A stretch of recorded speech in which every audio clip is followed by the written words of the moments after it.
Existen muchos hechos inexplicables en torno de los rescates, y parece haber un gran grupo de espíritus cuyo trabajo consiste en volver a la tierra para prestar su ayuda en los momentos de crisis o emergencia. Algunos de ellos ya son muy conocidos, mientras que otros se constituyen en un secreto familiar. Uno de los más sorprendentes entre estos extraños colaboradores es el viejo Bob, conocido por muchos de los conductores de trenes del este.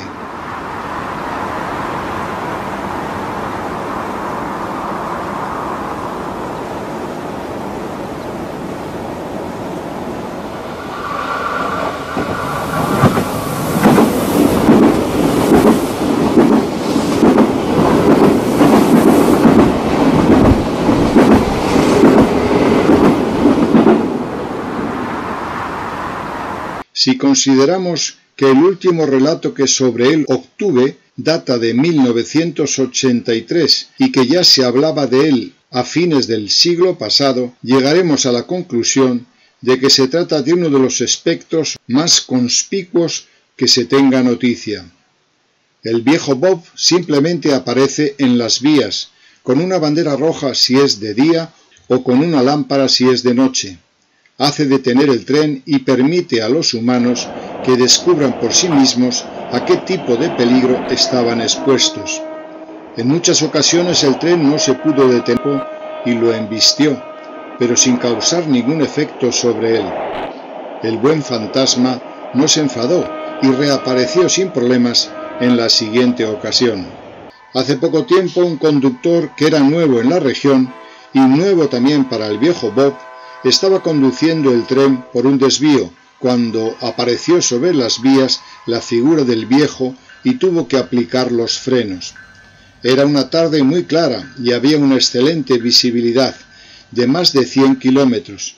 Sin embargo, en los pocos segundos que le tomó al maquinista saltar del tren, la figura del viejo había desaparecido. Contrariado, hizo doblar el tren por una curva y solo allí se dio cuenta de que unos vándalos habían dejado varios durmientes atravesados en las vías. La oportuna aparición de la figura había evitado un accidente posiblemente muy serio. La identidad del viejo Bob permanece en el misterio.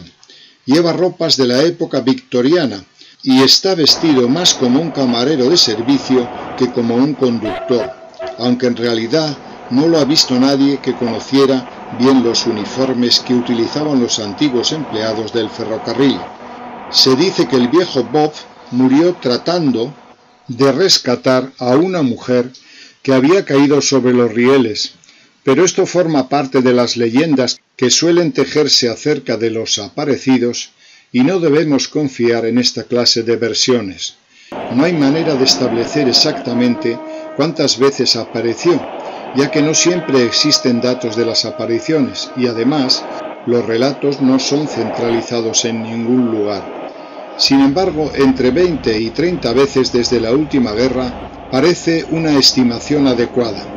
Él parece muy caprichoso y salva a los trenes impulsados por máquinas diésel, del mismo modo que lo hacía con las máquinas de vapor.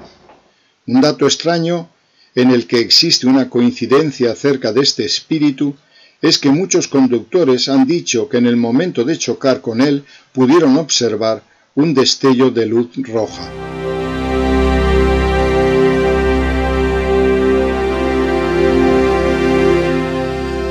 Otro hecho extraño es que después de sus apariciones nunca se ha podido hallar ningún rastro de la lámpara o de la bandera, como ciertamente tampoco de un cuerpo.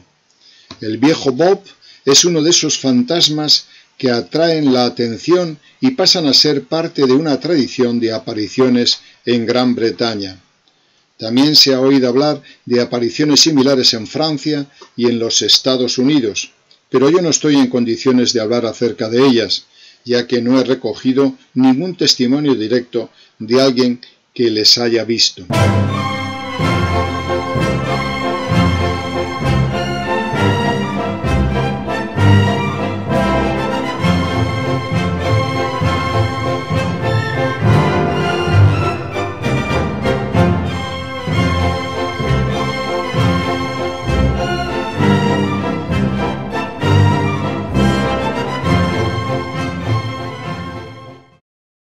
La hermana Ángela es un fantasma privado. Ella habita en un pequeño hospital en el Home Counties. Cuando se produce una emergencia tal como en un recién accidente ferroviario, ella está siempre allí, ofreciendo ayuda y consuelo a las víctimas y permitiendo que el resto del personal se dedique a las tareas más importantes. Cuando llega un nuevo empleado al hospital, se le instruye especialmente respecto de las características de la hermana Ángela y del modo en que debe comportarse cuando ella aparece. No se le debe hacer preguntas. Cuando alguien se las ha hecho, lo máximo que ella ha contestado ha sido: soy la hermana Ángela. Luego ha sonreído y ha continuado con sus tareas. Los pacientes que no conocen el secreto siempre hablan loas de la maravillosa influencia tranquilizadora que esta religiosa ha ejercido sobre ellos. Su uniforme es bastante moderno, pero no se le ha podido identificar como perteneciente a ninguno de los servicios de enfermería conocidos.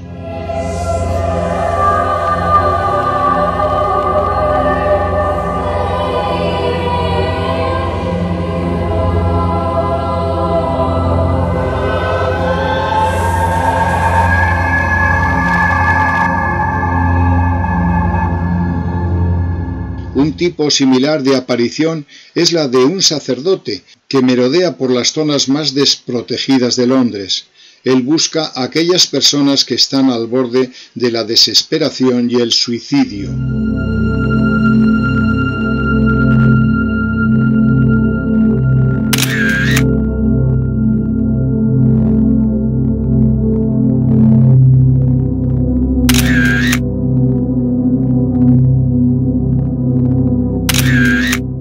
Muchos cuentan haber recibido gran ayuda a partir de sus palabras afectuosas y sus consejos.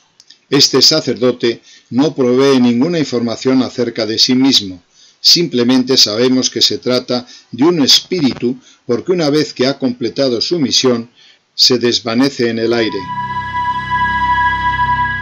Nuestros conocimientos sobre él se limitan a que siempre hace el bien y no creo que haya más informaciones para agregar. Circula una historia similar relacionada con un sacerdote católico que atiende a una amplia feligresía en el norte. En 1976 se le llamó para que administrara los últimos sacramentos a un moribundo. El clima era tan tormentoso que se le hacía imposible llegar al lugar. Cuando finalmente lo logró, le dijeron que un colega se había hecho presente más temprano y que había dado cumplimiento a todos los ritos. Asombrado, ya que sabía que no había otro sacerdote que pudiera cumplir con esta misión en toda la región, y menos aún alguien que pudiese saber que sus servicios habían sido requeridos, preguntó a la familia acerca de todos los detalles. Ellos le contaron que el servicio había sido conducido con total corrección y que el sacerdote había abandonado la casa totalmente revestido a pesar de la tormenta.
Lo que resulta más curioso es que el mismo episodio se repitió 2 años después y que el sacerdote en cuestión respondía a la misma descripción que el anterior. Desde 1978 no se han producido nuevos anuncios de apariciones de este sacerdote, al menos en mi conocimiento.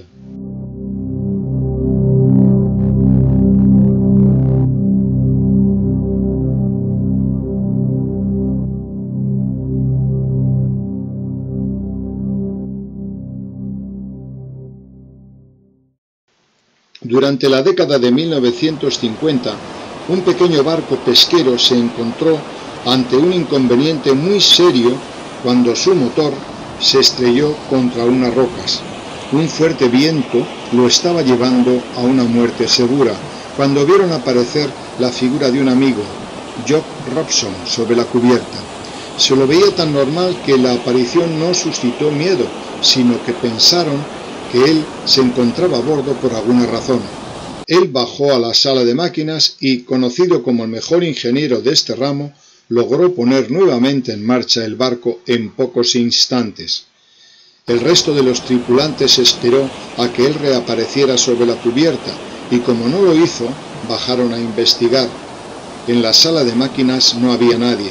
Cuando llegaron a puerto se enteraron de que él había muerto súbitamente justo en el momento en que lo vieron a bordo.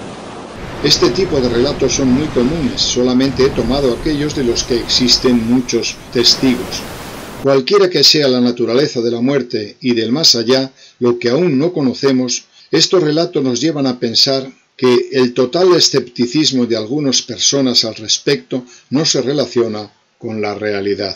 De todos los lugares de la Tierra no hay ninguno que tenga una más larga serie de hechos extraordinarios como el mar.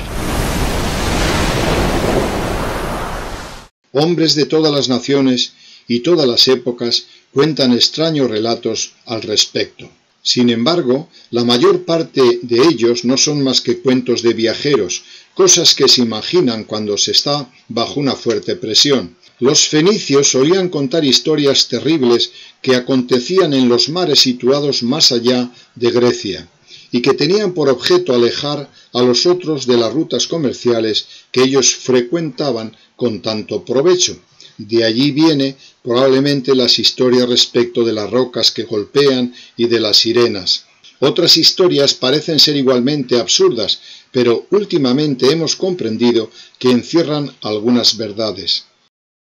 En los tiempos modernos las historias entran en mayor consonancia con las creencias de nuestra época. Extraños fenómenos electromagnéticos, ovnis y el Triángulo de las Bermudas.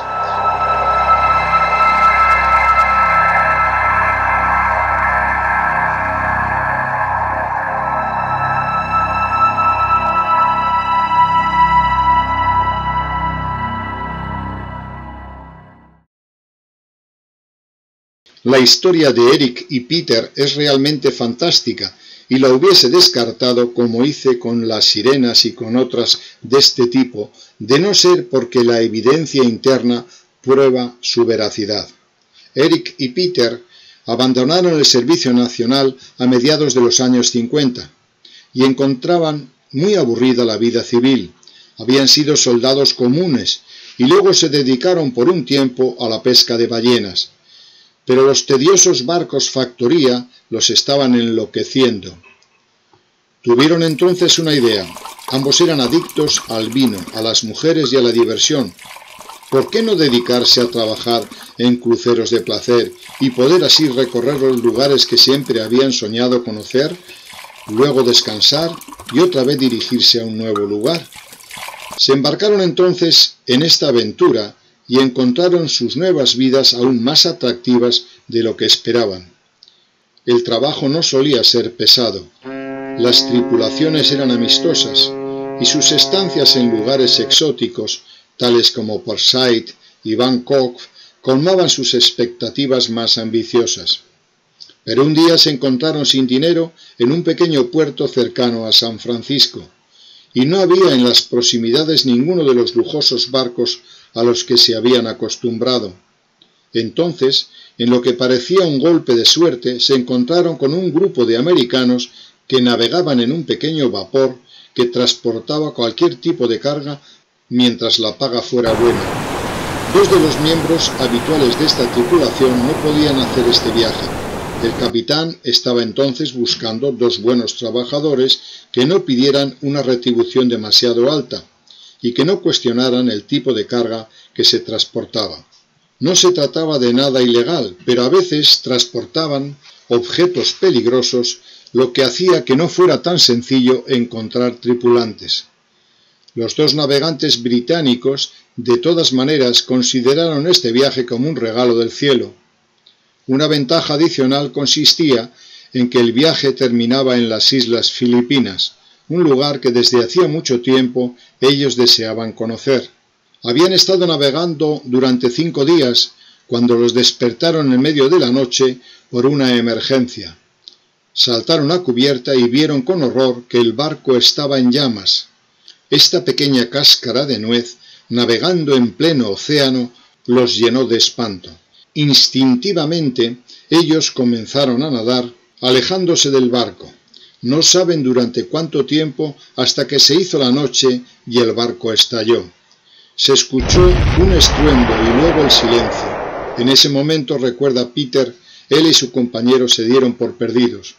Las dimensiones del mar eran enormes y nadie conocía sus paraderos. Tenían mucho frío, mucha sed, mucho hambre y estaban muy asustados.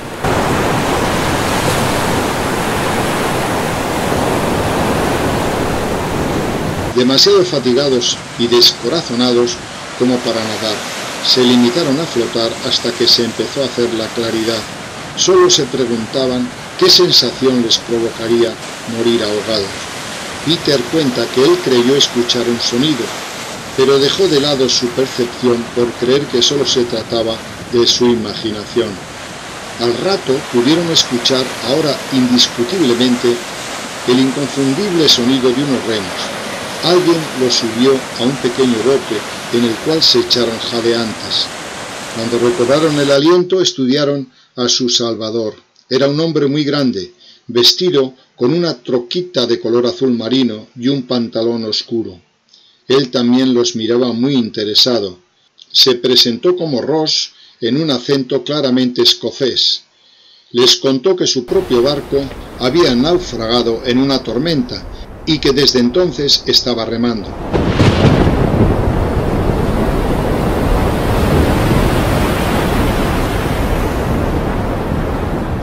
Le agradecieron su oportuna intervención y le preguntaron cómo había sobrevivido, ya que no había comida ni bebida visibles en el bote. Él contestó de un modo críptico: «Siempre hay maneras», y procedió a demostrar su destreza para cazar peces con sus propias manos. Pero sorpresa de los ingleses, volvió a arrojar al agua todos los que había cazado. Ellos se fueron exasperando, ya que ahora que se sentían seguros, podían percibir la intensidad de su propio hambre. Entonces Ross cazó un gran pez y gruñó con satisfacción. Lo partió en 2 y se los dio, instruyéndolos para que sorbieran el agua de su interior. Según Eric, Ross se mostró un poco turbado, según Peter, confundido, en algunas ocasiones en que murmuró algunas cosas extrañas que no parecían dirigirse a ellos. Una docena de veces dijo: «Fui un tonto, ellos nunca debieron haber muerto». Una y otra vez repitió: «Mille lo tendrá». Agradecidos a su Salvador y compadecidos de sus sentimientos, los navegantes se abstuvieron de hacerle preguntas. Cuando anochecía, divisaron una pequeña isla. Era realmente una isla desierta, no tenía agua natural, pero había una cantidad de agua de lluvia acumulada entre las rocas.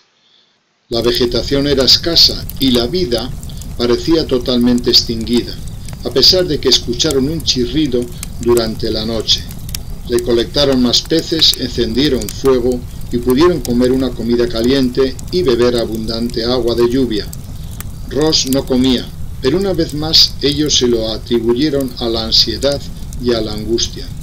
Por la mañana, él anunció que se iba sin explicar a dónde ni por qué. Antes de irse les pidió que hicieran algo por él, a lo que los náufragos accedieron con gusto. Él les dictó una dirección y un número, diciéndoles que la primera correspondía a su esposa y el segundo a una caja de seguridad. Podían encontrar su llave en la ventilación del cobertizo y la esposa debía recibir el contenido íntegro de la caja. Estos mandatos los alarmaron considerablemente. Le preguntaron entonces qué sucedería con ellos, a lo que Ross respondió que serían rescatados a lo sumo en 48 horas. El hombre se alejó remando y ellos quedaron esperando su vaticinio. En un breve lapso pudieron ver un avión de guardacostas sobre la isla. El avión arrojó raciones de emergencia y un mensaje que les comunicaba que había un barco en camino para rescatarlos.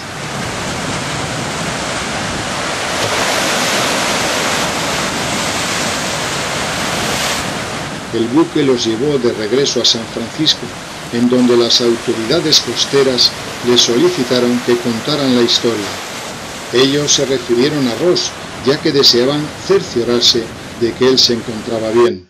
El capitán del guardacostas dijo: «Todo lo que sabemos es que un hombre se puso en contacto con un barco y le pidió que nos llamara por radio para informarnos de su posición. Por lo que sé, se alejó nuevamente remando. Nuestro trabajo consiste en rescatar a las personas que están en dificultades, no interrogar a todo el que aparece en alta mar. Agradezcan al cielo. Por estos parajes hay muchos que los degollarían por el valor de sus relojes». Cuando Eric y Peter volvieron a Inglaterra, cumplieron con su palabra. Una señora llamada Millicent Ross vivía en la dirección indicada y les agradeció la información acerca de la caja. Cuando les preguntó cómo habían obtenido la información, tuvo una crisis nerviosa. Su esposo había muerto hacía ya 8 años, perdido en el Océano Pacífico cuando tripulaba un carguero. Es mejor no indagar respecto del origen del dinero que había en la caja ni de los propósitos que con respecto a él tenía el señor Ross. Es posible que Ross hubiese decidido no volver con su esposa tan amante, a la que el dinero hacía olvidar rápidamente su pena y su curiosidad. En el cuaderno de bitácora del capitán, con fecha de 1948, correspondiente al día en que ocurrió el accidente, puede leerse: «A las 3 de la tarde, el viento que había estado soplando desde el día anterior se transformó en una verdadera tormenta. Se ordenó que, a modo de precaución, toda la tripulación se presentara en cubierta. Me informaron que Ross se encontraba ebrio. Se produjo una riña entre Ross y el oficial de guardia, porque éste quería utilizar uno de los botes de auxilio, probablemente convencido de que se trataba de un huracán. Ross dejó al oficial fuera de combate y yo ordené a 2 marineros que lo detuvieran. El bote y los 3 hombres cayeron al agua y el barco se detuvo. Los 3 hombres fueron subidos a bordo muertos y, de acuerdo con mis deberes, ordené que se los sepultara en el mar».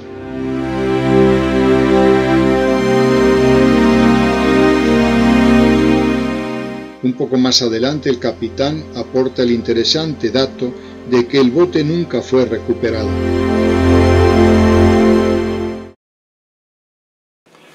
Recuerdo, amigos míos, la experiencia de un personaje que ya murió, que se quería suicidar, quería morir, quería poner fin a su vida. Era un drogadicto, estaba hecho polvo y no quería vivir, no podía dejar la adicción y se quería suicidar. Una amiga mía que observó conmigo este fenómeno me decía: «Mira, Alice, este hombre se va a llevar la mayor sorpresa de su vida porque no se puede morir, es imposible morir. Es más, cuando deje su cuerpo se dará cuenta de que percibe mucho más, que sabrá mucho más, que conocerá mucho más, que sentirá mucho más». Y esta dotada psíquica me decía que cuando conecta con el más allá, decía que sobre todo lo que queda después de morir es los compromisos, las experiencias, alguien que no hizo algo, o un sentimiento de culpa, o haber perdido la oportunidad de experimentar por un suicidio, o no haber vencido tal adicción, la droga, o deber un dinero. Todas esas cosas, todo ese conjunto de obligaciones se queda y se vive intensamente en el más allá, porque no se puede morir, no se puede morir. En su momento el espíritu te facilita un cuerpo para que reencarnes y sigas en la experiencia, pero la vida es eterna, la conciencia es eterna. Y cuando dejamos aquí el cuerpo, seguimos viviendo. Pero seguimos viviendo con el estado de conciencia que hemos adquirido. Si eres tonto, no has querido estudiar, no has querido aprender, no has querido perdonar, vas a seguir con ese sentimiento de culpa. Si te has atado al dinero y no puedes vivir sin el dinero, sigues después de muerto y sin cuerpo rotando todos los bancos de todo el mundo o intentando agarrarte al cofre y quedando a ti en el castillo donde te habías atesorado el dinero. Es decir, morir, no existe la muerte, no existe.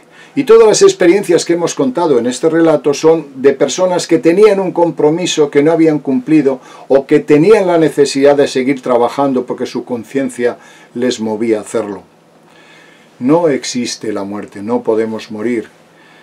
Y sobre todo, si tenemos algún compromiso no realizado, tenemos que seguir realizándolo en el más allá. Esa es la experiencia que cuentan casi todas las experiencias, a su vez, reitero, de vida después de la vida. Y mucho menos perdemos los lazos de amor. Es decir, si tú has vivido intensamente el amor hacia una persona, esos lazos permanecen en el espacio y en el tiempo. A lo mejor en otra vida tenéis que volver a vivirlo, en otra reencarnación, no como madre e hijo, ni como esposo o esposa, ni como amigo o amiga, no, de cualquier manera, los lazos de amor jamás se pierden. Si tú estableciste con otra persona o con varias personas un estado de felicidad, de amor, de cariño, eso permanece. Y eso alegra el espíritu cuando en otras vidas estés triste o, digamos, tengas el sentimiento de abandono. El espíritu engancha aquella experiencia que viviste intensamente enamorado para decirte en forma silenciosa a tu inconsciente: existe el amor, existe la felicidad, existe el perdón. Continúa, sigue, aprende. Los lazos de amor permanecen, pero también permanecen los lazos de odio, el remordimiento, el resentimiento, lo que me debes, lo que no hiciste. Hay una historia curiosa. Una persona con otro se pelean y este mata a esta otra persona, le priva de vivir, tenían 20 años, le priva de vivir otros 70 años que le tocaban vivir, de experimentar. La persona que muere va al más allá con un odio infinito, con un mal genio tremendo, porque le han privado de la experiencia. Pasan esos 70 años y el asesino muere a su vez. Y entonces, imaginaros, es un poco cuento, ¿no?, pero puede ser interesante, se juntan y existe el odio: tú me quitaste la vida, tú me hiciste daño. Pues fijaros lo que es el concepto de la superevolución del cosmos o de la suprema inteligencia. Los dos vuelven a tomar cuerpo. Pero en este caso, los señores del karma, Dios, la inteligencia, como queráis llamarlo, hace lo siguiente: hace que el asesino sea una madre y el asesinado sea su hijo. Entonces, cuando ellos encarnan, este hijo no puede ver a la madre. ¿Por qué? Porque su espíritu recuerda que le había matado. Sin embargo, todo eso está compensado por el amor que tiene el hijo a la madre y la madre al hijo. Es decir, a ese sentimiento de odio que le privó de 70 años de su vida, el cosmos teje digamos, unos lazos de amor que le dan la oportunidad al hijo de superar ese odio mediante el amor que le tiene su madre. Y ese asesino que había matado, su espíritu lo tiene que recordar inconscientemente y le dice: todo lo que hiciste de dolor ahora tienes que convertirlo en amor. Y así se teje la suprema inteligencia, así crea los puentes de perdón, de amor, de continuidad y de felicidad.